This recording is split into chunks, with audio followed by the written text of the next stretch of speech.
Are you looking for inspiration on a daily basis? Then check out Deal to Heal Teas. With our inspirational teas, you're sure to find something to inspire you. That's dealtohealteas.com. Put some inspiration in your situation. Wear inspirational tea and be inspired all day. Let's go to dealtohealteas.com. Again, that's dealtohealteas.com. Hi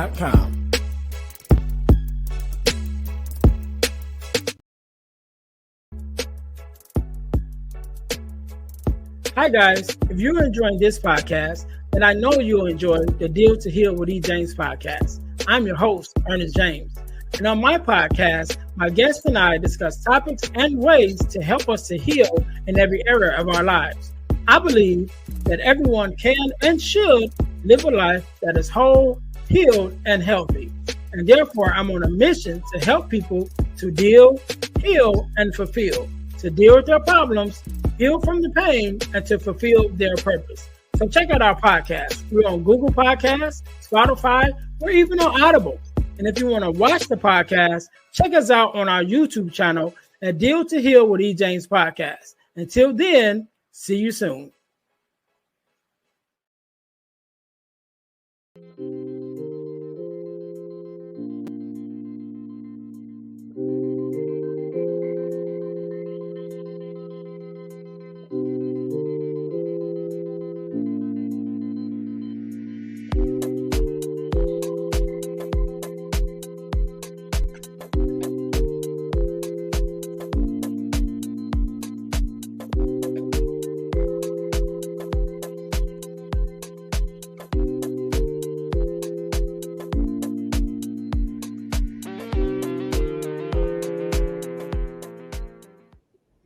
All right, welcome. Let's go. Welcome to the show. I am Ernest James.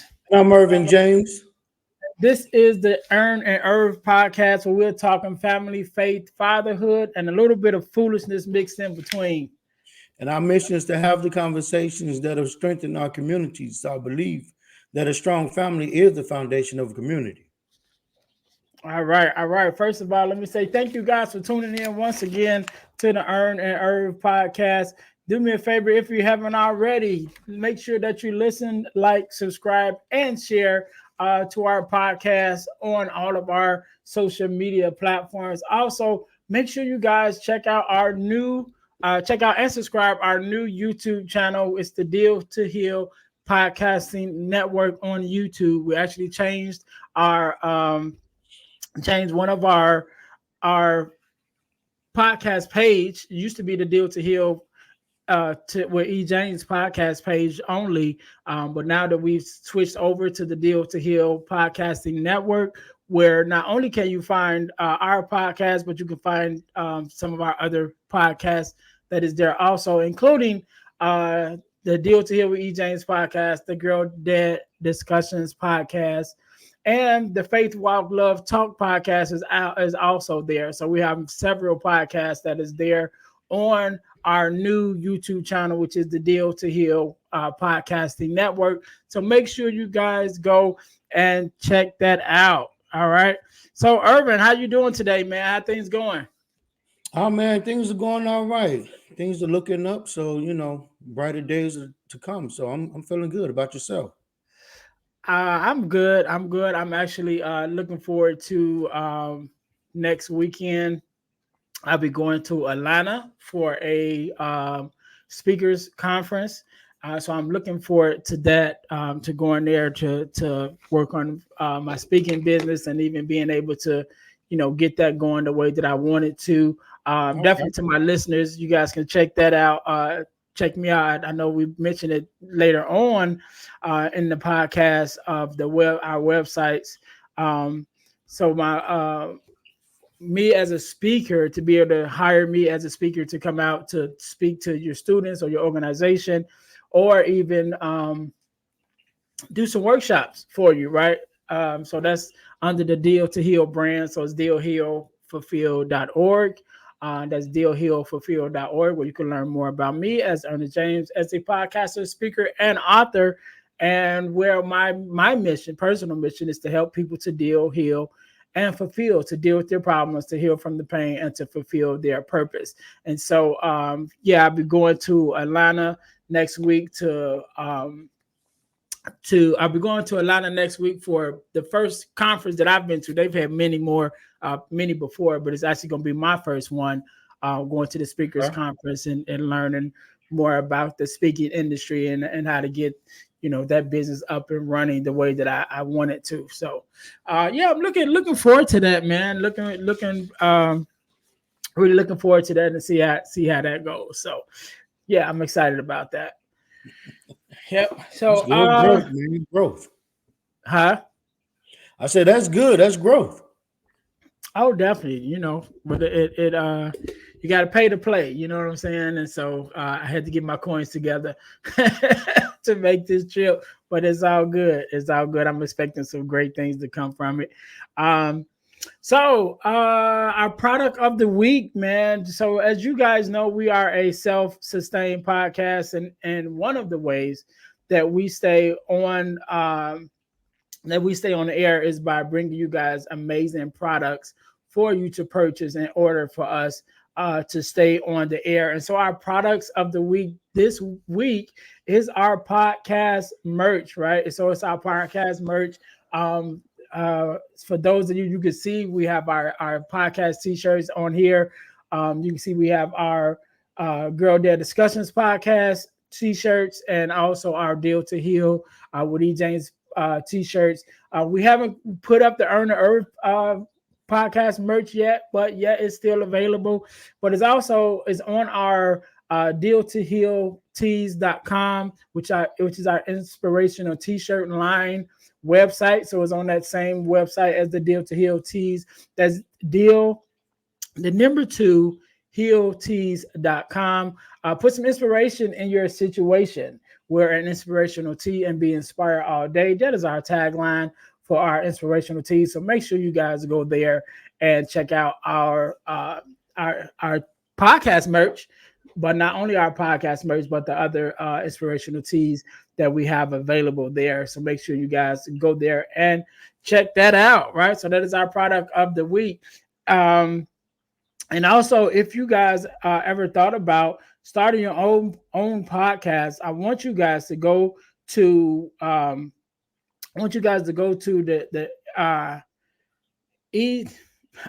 so messing up today. I want you guys to go to slow it down. The ebooks by ejames.com, ebooks by ejames.com to get your copy of the Start Your Podcast Now ebook and Start Your Podcast in only 3 steps. I wrote it because so many people was calling me and asking me about how to start a podcast, since I've been doing it for a little while now and have multiple podcasts. And they was like, all right, how did you do it? So I wrote it to make it really simple. Start your podcast now in only 3 steps. So make sure you guys go to ebooks by ejames.com. Again, that's ebooks by ejames.com to pick up your copy of the Start Your Podcast Now. And I promise you, it's very easy, very straightforward. You can have your own podcast up and running in less than a day if that's your goal, right? So make sure you guys go to ebooks by ejames.com and get your copy of the Start Your Podcast Now ebook. All right. So that being said, get all that out the way, Ervin, what are we talking about today, man? What is our topic for today? Well, the topic today is about financial literacy in the family. These are the conversations that not too many people have too often, but are one of the most vital conversations that need to be had. Talking about balancing, your funds and budgeting. It's easy to spend the money, but it's hard to keep it. Right. And I think that's important, because I think most people think that when it comes to being financially successful, should I say, is like you got to have a whole lot of money. And actually, you don't have to have a whole lot of money. The object is to earn more than you spend, right? And it's really that simple. If you earn more than you spend, so you always have money left over, then you pretty much can be financially set. It just depends on your lifestyle, on how much you want to spend, depends on how much you want to earn. You know what I mean? So if you're comfortable with an apartment and a nice car, you know what I'm saying, then you only have to get a certain amount of money, make a certain amount of money in order to, of course, spend less than what you make, live below your means, as is said, and you can be all right. But then, of course, if you want the mansion and the Bentleys, then you got to make more money, but it's still the same concept. You just make more and you still got to spend less than what you make, and you still have to have some left over to invest. So I think, like I said, I think most people always think, well, I need more money. And the problem with that is, if you don't know how to use the money that you have, just because you get more money is not going to fix your problems, right? So it's been said, money don't fix money problems, right? So I can give you money, more and more and more money, and you'll still have the same exact problems. You know what I'm saying? It'll just be on a higher scale, So the thing with money, you have to learn how to use it, when to use it, and the principles of basically what we're talking about today, the principles of financial literacy. Yeah. So it's just like when you come to your money, like you said, the more money, just because you make more money doesn't mean you're going to keep more money. The more money you get, your appetite gets higher. The things you want, greater things, bigger things, flashier things that you want people to be like, oh wow, and all impressed and everything. But that's not going to keep your money. It's money, and budgeting is like a vehicle. If you got a antifreeze leak, you can always buy more antifreeze and keep putting it in there. But that's not going to fix the problem.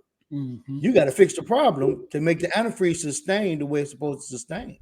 So that's the same thing with money. If you don't get the money in a place where it can be sustained and kept for later endeavors on whatever you want to do, then you're just wasting money. Money's going right out the door. It's like having a hole in your pocket. You buy something, and then you like it, and then tomorrow you see something that's a little bit more shiny. It's the same thing, but it just got a little bit more shininess to it. Like the cell phones, it got a little bit more another screen on it or another camera on it. There's nothing wrong with the one you got, but because that one's just a little bit more shinier, it's like, well, I got the money, so I can always keep upgrading it. Yeah, so I think budgeting and learning how to balance your finances is one of the biggest things that we need to learn.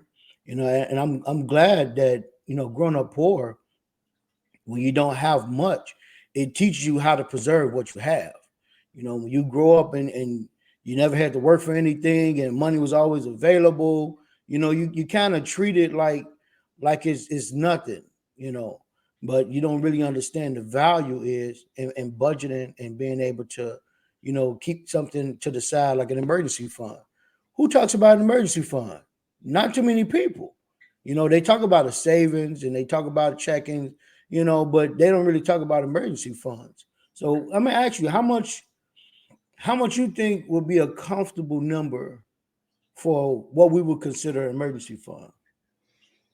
If I'm not, first of all, let me say this, because we always have to give the disclaimer: we are not financial experts, right? Not at all.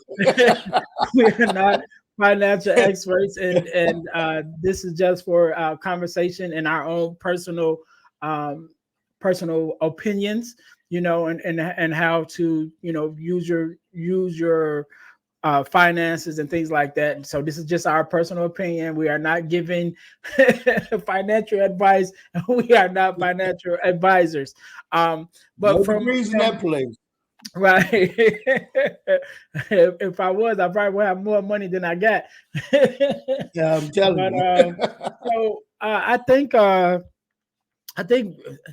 first of all, I think we should have at least 3 months on the low end, 3 months of reserve to be able to cover your monthly expenses. So whatever that your monthly expenses are, then multiply that by 3 and at least have that much. Ideal, to be on if you were really able to like really kick it up a notch, I would do 12 months, 12 months of reserve, so that if anything happened, you have a year of reserve set to the side to be able to maintain your lifestyle, or at least for a year. If something was to happen, you got sick or unemployed or whatever the situation was, Right. You want to be able to still sustain. We don't want to be living check to check, which many of us are, at this time. But Yeah.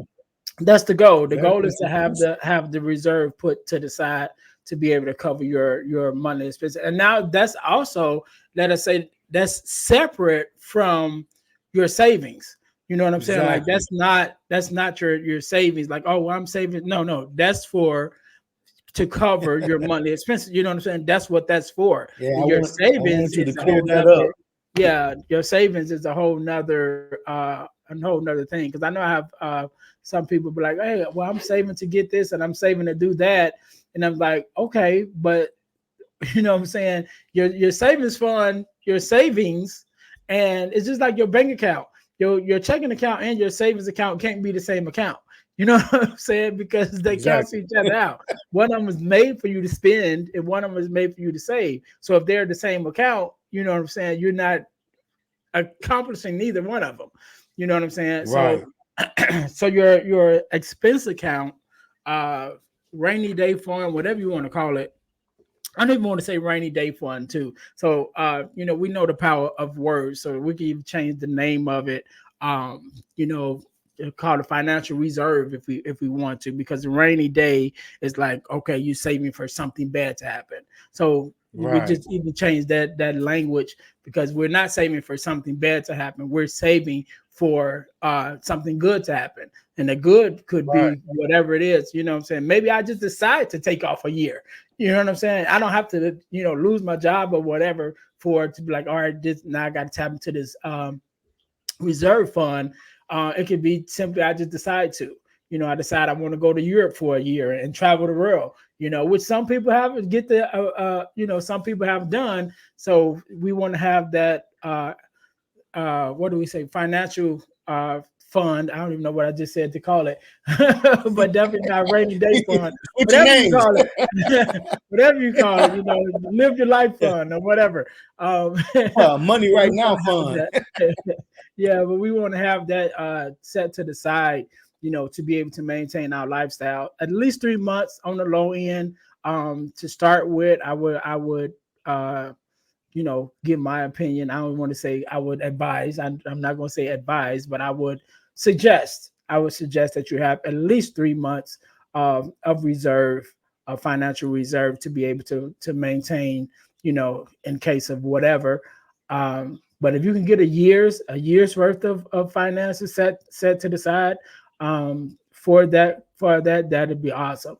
But I would say at least three months. Yeah, 3 months on a minimum, 6 months. Well, for me, 6 months, that'll be something that you're capable of doing. And 12 months will be great. It will be awesome. But, with the prices of things going up and they steady changing things, 12 months is that would cause some real right. No. So let me say this is we're not saying like it's gonna happen overnight. You know what I'm saying? That's the goal to get to. So you definitely can't save up 12 months of expenses in a year. You know what I'm saying? That means you have to save up your whole every check for that year.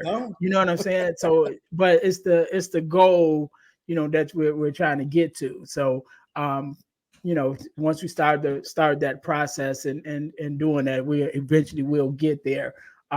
Just like even getting to the 3 months of financial reserve, it is going to take some time to get there. But if we start working on it, you know what I mean? Start putting a little bit to the side, eventually, we'll hit that goal. So, but it's not, like I said, it won't be overnight, you know what I'm saying, to be able to save that amount, but that definitely will be, I think 3 months, 3 to 6 months, on the 3 to 6 months at the minimum. We could get 3 to 6 months at the minimum, then that's at least putting ourselves in a good position. But if we can get to 12 months, 8 months, 12 months of reserve set to the side, that's even better. And like you said, it's possible. All this stuff is possible. Even sometimes, when I sit down and I look at the bills and start lining things up, I'll always tell my sons and my daughters, I used to always talk to them and I tell them, I said, look, money's always going to be available. That's just the truth. You will always be able to come across some money. If you sell a candy bar for $1, you just got some money. So money is always available. But the thing is having what I consider a budget-friendly pattern. It's your patterns, it's the things that you do on a daily basis that will determine how long you're going to keep that money. It's easy to get the money, but it's even easier to lose the money. If you're not mind conscious about what's in your bank account, you get your bills lined up, and you pay for your gas, you get your car fueled up, you make sure you keep up with the maintenance and so on and so forth. All the things that are important. I would say get a budget planner. I recently started doing that. I will always have lay out all the bills on a piece of paper and see what's due this month, this week. But I always knew about planners, but I never really paid too much attention to it. But recently this year, I bought me a planner and I started writing in it. And I realized that it's so much easier to keep up with things, because you can see it, visualization. That's like one of the biggest keys. So if you don't constantly keep a check on your account, so I check my account every day because I like to know what I have. I don't want to just assume, because when you assume and you're spending, if you got bad patterns, you don't realize how much you're spending. If you're always going somewhere, then you're constantly filling your tank up with gas. But you thinking, oh, $30 here, $40 there, it ain't nothing. But if you're doing $30, $40 every other day, you know what I'm saying? Right. You can easily get in the hundreds within a week. Right. And if you only had $600 in the bank and you just put $300 on gas, you ain't got food. You still got to pay the bills, So the patterns, whatever your patterns are, make sure that you're making budget-friendly patterns. If I don't have to go nowhere, then I don't need to just get up and go. Some people, if you call them, hey, can you take me here then? Oh, sure. And they don't get gas money from people. You know what I'm saying? So you still got to fill that tank up when you finish doing all this running. When you get back and now you got to get ready to go to work, you got to fill up that tank.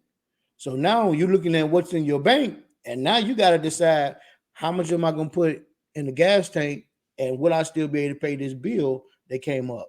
And that's outside of any, like we said, emergencies, flat tires or, what I'm saying, or broken holes or whatever the case may be.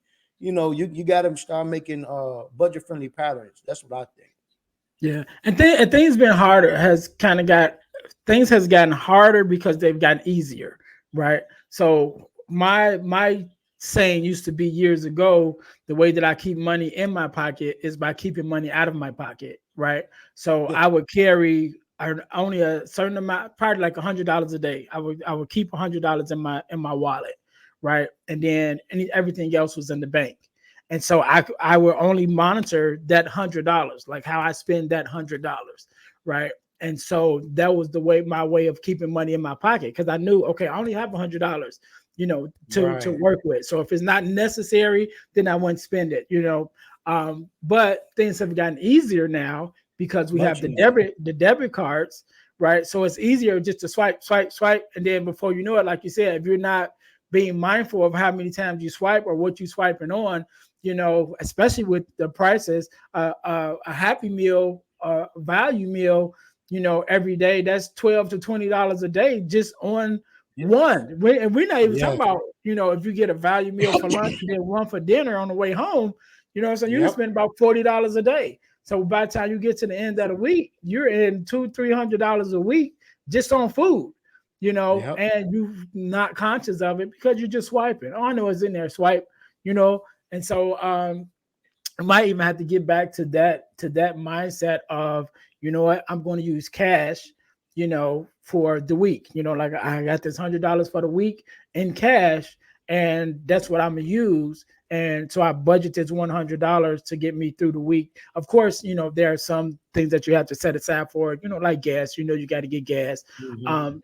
But that should be a something that's already budgeted. We were talking about budgeting. That should be something you are already budgeted at the beginning of the way I do it, at the beginning of the week. One of the first things you do is fill up your vehicle. So I Yep. know as much as I drive for work and things like that, I probably have to fill up 1.5 times a week, right? So if I fill Mhm. up at the beginning of the week, by the time we get to like Thursday and Friday, I might have to put a little more, not necessarily fill it up, but I might have to add to it to be able to finish out the rest of the week for whatever I need to do. And then come Sunday or Monday, I fill up again, so I know at the most, I'll probably have to fill up twice, right? And so Right. if that's $40, which is probably a little bit more now, but let's say $50. If it's $50 for me to fill it up at the beginning of the week, and then another 20 by the end of the week, I know what I'm working with as far as Exactly. how much I'm spending just on gas, which is a necessary investment, I would say. That's necessary. But when we're talking about, you know, other stuff, like I said, like food or whatever, budgeting that $100 that you have in your pocket, in your physical hand, you're more able to watch your spending. But if you just swipe, you'll mess around and be to spill out your money and didn't even realize it by the time you get there. And then let's talk a little bit about that, because excuse me, talk a little bit about credit, because we didn't growing up, excuse me, growing up, mama had great credit, right?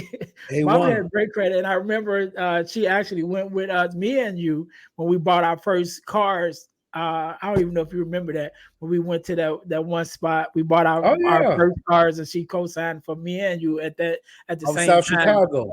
Yeah. Yeah. 'Cause I remember we had, of course, we talked about last episode. We talked about the Chevette.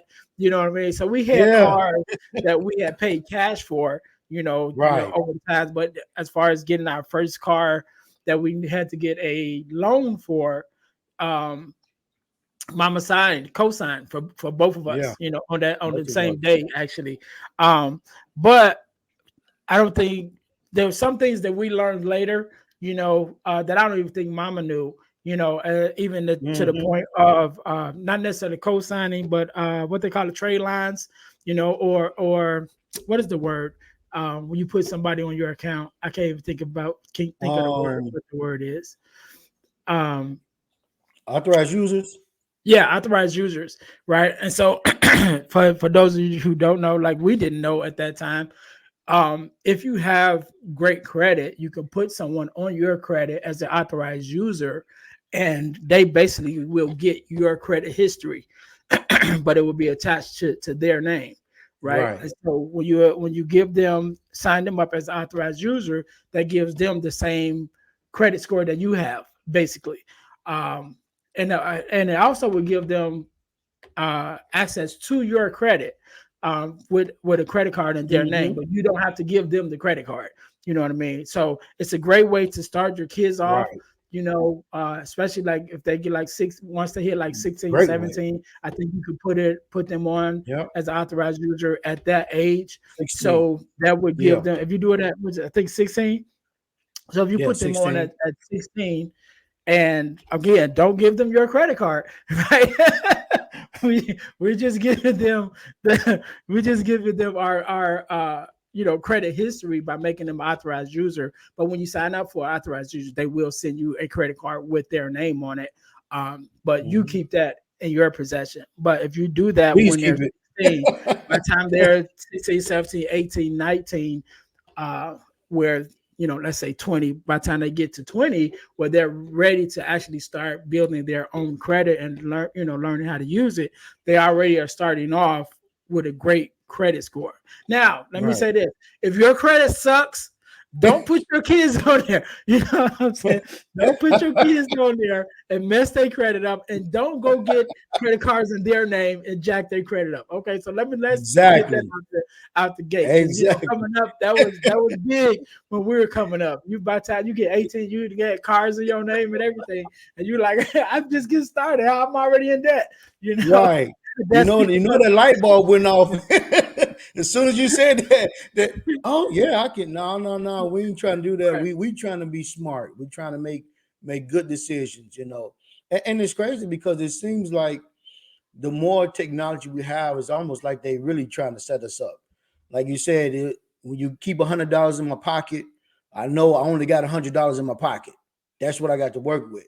But when I'm leaving home and I got 3 bank cards and 2 credit cards or whatever in my pocket, so now my availability have expanded. So whereas I would only spent $100 because I only had $100, now I have access to all of my money. So now my decision making is it's more open now, and that's where a lot of people get themselves caught into some stuff because you get out there and you see some things. Oh, I wanted to. I was going to ask you earlier because you was drinking coffee. If you do the Keurig, I think that's how you said the Keurig coffee maker thing, and those things are expensive, but it's a Yeah, lot of people buying them now. right. It's everything is becoming convenience, and that's what's getting us in these bad budgeting habits because everything is convenience. Money is always at your fingertips, wherever you at. If you get in there and you swipe this card and they say, oh, it's insufficient funds. I remember one year I was at a Walgreens, man, and I stopped. I forgot what I went to go get, but I remember this because there was a lady in front of me and she swiped her card and the lady said, oh, it declined. So she was like, oh, okay. She swiped another card. She did this like 3 times, like 3, 4 times, different cards. Each one of them declined. And I laugh every time I think about this. She opened up her wallet and it folded out. Like, back in the days, we had them picture Yeah. wallets and all the pictures, all credit cards. She was like, one of these got to work. And I just died laughing. Like, wow. You know what I'm saying? But I always remember that. That was like years and years ago. I never forgot that. I said, man, that is crazy. But that's the way they're setting us up. They're trying to make us become so comfortable with convenience that we tend to get ourselves into a budget frenzy, and we don't know how to keep everything the way it's supposed to be. So yeah, we're teaching our kids. I think we need to teach them how to use credit cards. I think we need to teach them how to use bank cards. Back in the days, mom, I think we was about 15 by the time we turned 15 years old. She went in and helped us get a bank account. So that's something that I do with my kids. As soon as you hit high school, I take you get a bank account, have your own bank account, your own name, and I'll show you how to put money in and out. Just trying to teach them responsibilities. But at the same time, trying to also teach them how easy it is to spend all your money and don't have nothing. So I think that's something that we really need to really teach our kids, teach the youth about, being financially responsible, whether it's a bank card or whether it's a credit card, because there's a lot of different things that comes with having a credit card that's not being taught. Like you said, mom had A1 credit, and it's an amazing thing because mom didn't work. So mom figured out a way. She always had A1 credit. The day that I rode with you guys, I hadn't really planned on getting no car. And she just asked me if I wanted to go. So I rode with you guys, and I guess while I was there, and the guy was like, "Yeah, well, you trying to get a car too?" And I'm like, "Nah." I had my check. My Friday was Friday. I had my check in my pocket because I was planning on going to cash it. And he was like, "Well, your mom's got A1 credit. If she wants to sign for it." And mom was like, "Yeah, go ahead and look." I'm like, "But I don't think I got my check." He was like, "Oh, that's fine. You can use that as a down payment." See, that's how they get you. What I'm saying? Right, They right, sneak all these little nice words to you. right. Just get you to sign your name on the contract. But it's a beautiful thing though, because that car, I had that car for 20 years. 20 years that car lasted me, man. Well, And Unfortunately, I didn't have mine that long. Because we won't go into details. Right. But Unfortunate circumstances. I took it to the mechanic to fix it, and after he worked on it, he went to test drive it and then crashed it into somebody. So so that was pretty much the end of my vehicle. Oh man. But even that, understand credit and stuff, because even with mama having A1 credit, not even really knowing that, with the credit that she had, we could have walked in there and should have been able to walk in there and her basically sign off on it and walk out without a down payment, because she had the credit. But I don't think, like I said, it was a lot of things that I think she knew and didn't know, because I'm sure she didn't know about authorized users, because that would have made it easier for her to do that, sign and put us on as authorized users, which would have given us her credit history, but then allow us to, put the cars in our own name. That way it still wouldn't have affected her as far as her credit, and then again, had she known, it's 9 of us, you know what I mean? So we all could have had a start, get a good start with great credit. And I think that would have definitely helped all of us, at the beginning of our journeys. But again, I'm pretty sure she didn't know that, because I'm sure she would have done it instead of, co-signing for us. Exactly. But let's talk a little bit about, when we talked about credit a little bit. Let's talk about a little bit about investing, and knowing the difference between assets and liabilities, because I think in this generation, everybody looks at, or I ain't gonna say everybody, but with the younger generation now, they look at all the flashy things and all the things that they want, and the things that you can see. It's just like, oh man, those things, that's what I want. But the majority of those things are all liabilities, right? There's no assets. Right. So you buy a new car and you got the flashy car, but that's a liability. That's something that is okay. Let's go back a little bit and just talk about the difference in what is an asset and what is a liability.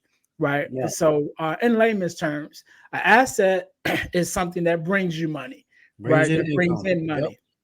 A liability is something that's costing you money, right? Every day. So that's the simplest way to put it, right? And so when we're talking about buying a car, if we're talking about buying a car, could a car be an asset? Yes. So if you buy a car and you drive Uber with that car, and you're making more, you're working the Uber and you're making more than what you're spending on the car note, then that car becomes an asset, because now it's bringing you in money. It's not only paying for itself, but it's bringing in extra income. So that's car becomes an asset. The part I want you to get right? to.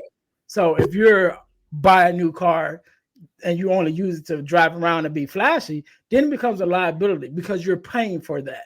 And it's not bringing anything back to you. Do you feel good? Yeah, you might feel good. Do you look good? You might look good. You might even impress your friends and girlfriends, boyfriends, whoever. You know what I'm saying? But financially, it's just taking money. It's not bringing nothing back to you. So now that becomes a liability, And that's with anything, whether it's clothes, whether it's shoes, whether it's cars, whatever, whether it's jewelry.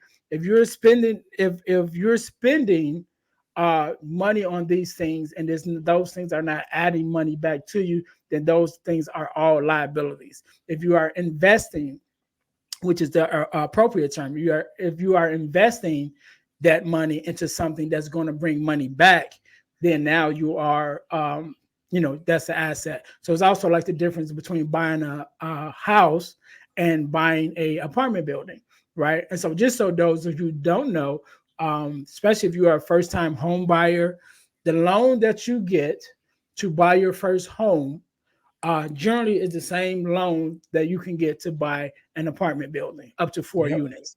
So I think that needs to be said, because I think that needs to be planned, right? So oftentimes we're always thinking about buying our first home, but if we use that same loan and bought a small apartment building, whether it be 2 units, 3 units, up to 4 units, I would say go ahead to get all 4. Get a 4 unit because you can, right? So use that same loan to get a 4 unit building, and then you live in one apartment, rent out the other three. And then let's say the next year or 2 years after you've saved up, money, whatever, then buy a house, because now that apartment building will be bringing income, because the apartment building is an asset. It will bring in income to be able to cover you to buying a house. Because oftentimes we've been taught over the years that buying a house is an asset, but buying a house is not necessarily an asset unless you know how to use it. You know what I mean? Unless you know about equity and things like that. If you don't know how to use that investment, then it's really not an investment, it's a liability, because all you know is paying the mortgage on it, right? So if you don't know how to operate with that to make it an asset, then it's really just a liability. So it goes back to what we were talking about with the financial literacy and really knowing the difference in the two and knowing how to use your finances correctly. And I like the way that you put that, even with getting a building. And when you were talking about that, and I was thinking to myself right before you had responded about the home is a liability unless you learn how to turn it into an asset. And these are some of the things that I've been learning recently over the last couple of years, how trying to turn your home into an asset. You can home-based businesses. We're learning a lot about that now. So now what was a liability has now become an asset, because now there's bringing in income, and that income can possibly pay the mortgage.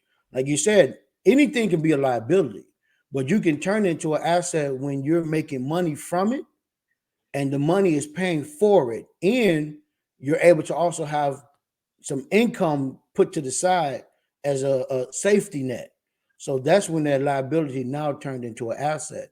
I've been learning a lot about equity. I've been learning a lot about, trying to utilize the money that you have. But see here, and like you said before, we're not financial experts, so we're just conversational things. But if you do your research, there is a lot of things available. That's why I said technology has advanced so much, so it leaves us without an excuse now. Back in the days, like our parents, they didn't really have a lot of information. It's only whoever you talk to, whatever you learn, that's what you have. But now with our generation and generations after us, anything you want to know, you can just type it up on any electronic device and you can find out about it. So we're left without any excuses, like period. You know what I'm saying? So you want to learn about financial stability, type it up. You want to learn about home equity loans, type it up. You want to learn about how credit cards work, type it up. Anything you want to know, you can type it up. So we're left without an excuse. But here's the thing, though. Even with getting the information, if you don't know how to use it, you're going to be right back in the same pool with the other ones that's making bad decisions. So, I love the way that technology has advanced us. I love that. But like I said, we have to be careful, because the more convenient you are, the more comfortable you become. And when you become too comfortable, that's when you start making bad spending habits. You start making bad budget patterns. So I try to teach my kids, every time you get a paycheck, you should be putting some money to the side. You put money to the side for gas. You put money to the side for those whim moments when you just want to stop at a restaurant or whatever the case may be. You want to treat yourself. You put money to the side for that. Always make sure that your bills are first and then start putting money to the side. You always want to have savings and emergency fund. You got to have separate. It's got to be both, because you don't want your savings to always end up going into the emergencies, because the emergencies, you don't know when they're going to happen, but it will happen. So you want to have, some kind of cushion.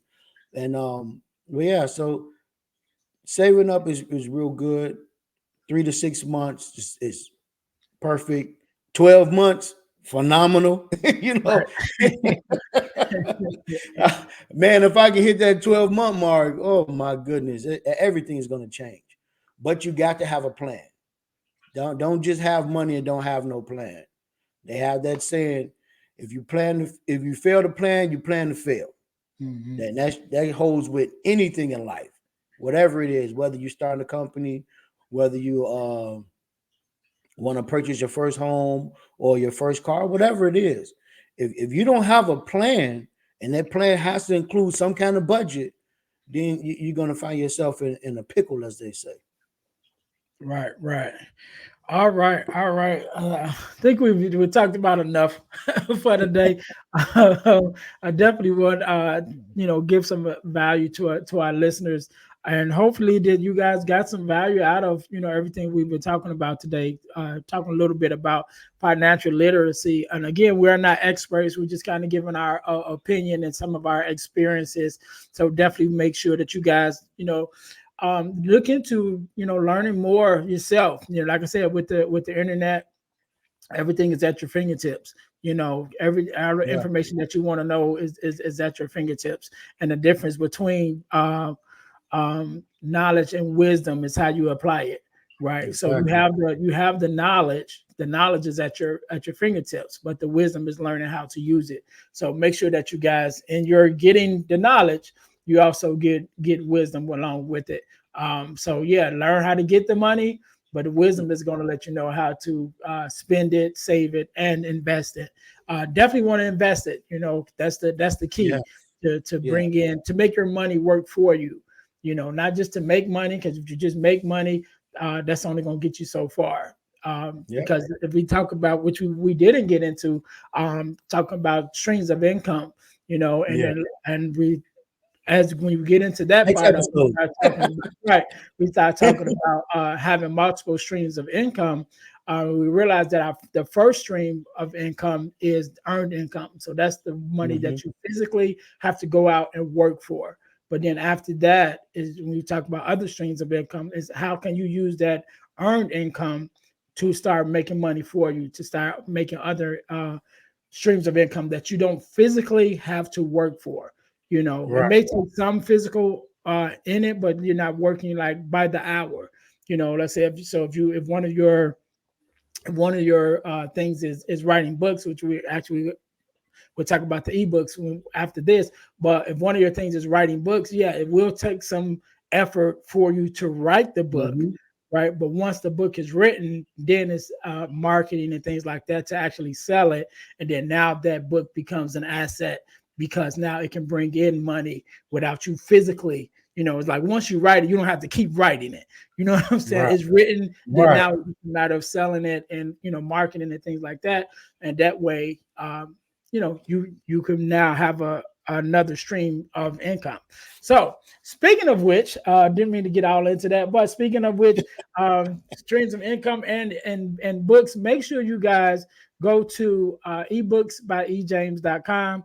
Again, that's ebooksbyejames.com to check out some of the ebooks that we actually have available there for you guys, including the Core 4, which is the 4 core values that every daughter should get from her father.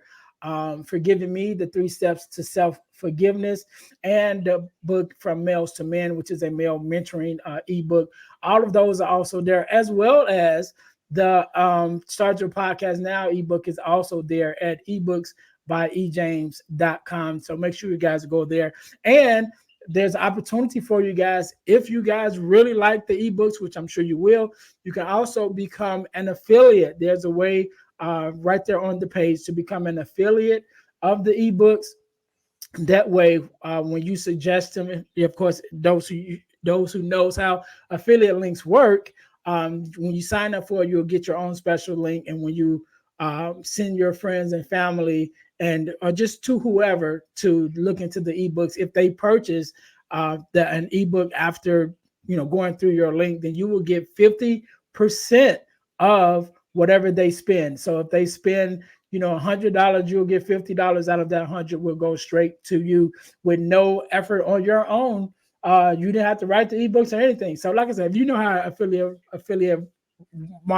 marketing works, then you guys, that's an opportunity for you guys. So definitely check out the ebooks at ebooksbyejames.com for yourselves, but also for so that you guys can possibly be an affiliate. I would say advocate, an affiliate of the ebooks, and make some money on your own. So make sure you guys check that out. Also, I want you guys to go to and also that's also in the descriptions. Everything that we're talking about and mentioning the links are in the descriptions. So whether you're watching this on YouTube, Facebook, or wherever, when you go to the descriptions, even whether you're listening to it on Spotify, on the podcast platforms, all this information will be in the description. So you can go into the descriptions and click those links. Definitely want you guys to grab your purpose journal and your purpose planner. I definitely believe that we need to journal so that we keep track of where we've been and where we are,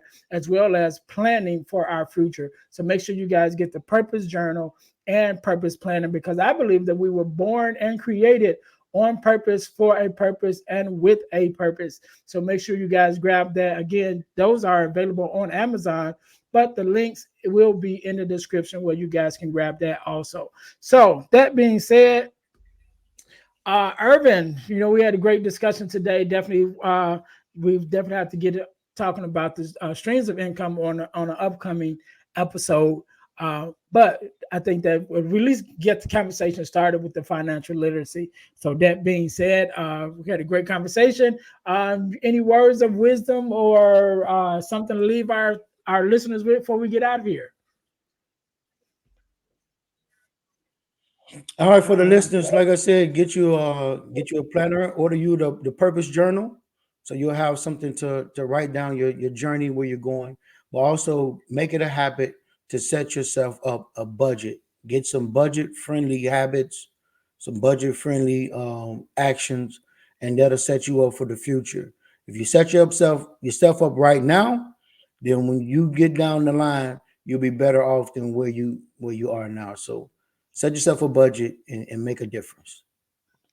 All right, we can't end it no better than that. To our listeners, thank you guys for tuning in once again to the Earn and Erv Podcast, where our mission is to have the conversations that will grow and inspire our communities, right? So make sure you guys check us out every week. Also, make sure you guys go to the website or to the YouTube channel and follow us on YouTube, on our new YouTube channel, which is the Deal to Heal Podcasting Network, where we have other podcasts. We try to bring you a value podcast every day of the week. So right now we got Tuesdays, Wednesdays.